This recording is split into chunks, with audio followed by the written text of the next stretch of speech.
Celtic Badass of the Week showcases a person of Celtic heritage each week. Those who exemplify the give no shit attitude and come out on top. They may come from our past or our present, but rest assured they come from all walks of life and legend. They are men, women, even old ladies and pirate queens. Now you don't have to be a muscled up Celt in a fur kilt swinging a mighty sword. You can just be a 4'11" Welsh woman and suffragette who knows jujitsu. Now most of these badasses are all too real, and while some of these are only legend, they're badass legends.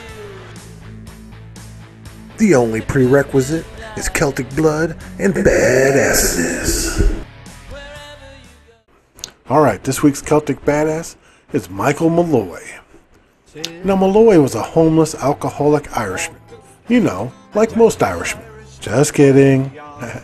Now old Mike's, he wasn't a great warrior or athlete or activist or any of the many things that would have had him considered for the prestigious title of badass. What makes Mike Malloy a badass is something that he doesn't do, or at least doesn't do very well. You could say he is such a badass that his badassitude makes it very hard for him to do this one simple little thing. It's his inability to simply die. You see, these 5 men got together and hatched a plan to make some big money. They would find an Irishman willing to drink as much free booze as they want. Well, that was kind of easy. Then they would take out a life insurance policy, each of them would, on him and try to get him to drink himself to death. Now, they gave Michel Malloy unlimited credit at a bar that one of them owned, which must have been an Irishman's dream. Now, this way they could each collect the money from the insurance company and be stinking filthy rich. But old Mike, being at the top ranks of the competitive drinking, wasn't getting drunk fast enough for him. So they started putting antifreeze in his drink, and that didn't work. Then turpentine, and that didn't work. Then horse tranquilizers, and that didn't work. And finally rat poison, and that even didn't work. None of them were able to kill Michel Malloy at all. He just sat there at the bar, drunk as hell, and smiled and asked for his next drink. The men then tried feeding him raw oysters with wood alcohol and poisoned, spoiled sardine sandwiches filled with carpet nails. Again, none of this worked. So they waited for him to pass out drunk later that night, and they dragged his body out into the winter night, 26 degrees below Celsius night, and left him there to sleep. They even poured 20 liters of water on him for good measure. The next day, Michel Malloy came into the bar and ordered another drink. The group of 5 men could not believe their eyes. This dude was superhuman.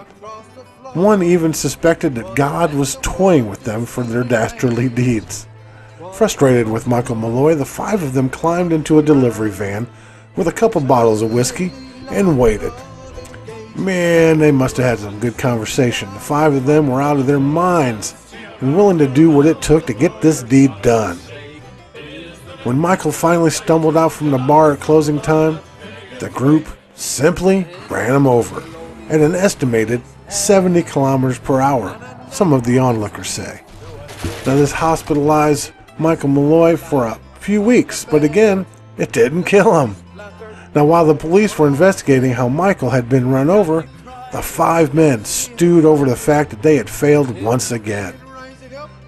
Eventually they succeeded though, by getting Michel drunk and putting a gas pipe down his throat, after he passed out of course, and pumping gas into him for an hour. The police investigating Michel Malloy's accident showed up to the bar that night to ask questions about the accident, just as the 5 were trying to walk out and dispose of the body. The group were arrested and convicted of murder, due in no small part to the fame of Malloy's famous durability, with 4 of them receiving the death penalty. Now, dude, that's one badass drunk Irishman, I'm telling you.